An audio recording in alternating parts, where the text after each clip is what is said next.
Breaking news आहे।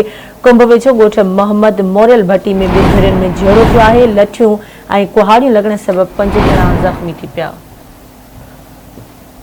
तफ़सील मालूम कंदासीं। असां सां लाइन ते मौजूद आहे कुंभ मां आवाज़ न्यूज़ रिपोर्टर सावल गाहो। जी सावल, छा तफ़सील आहिनि, आगाह कजो।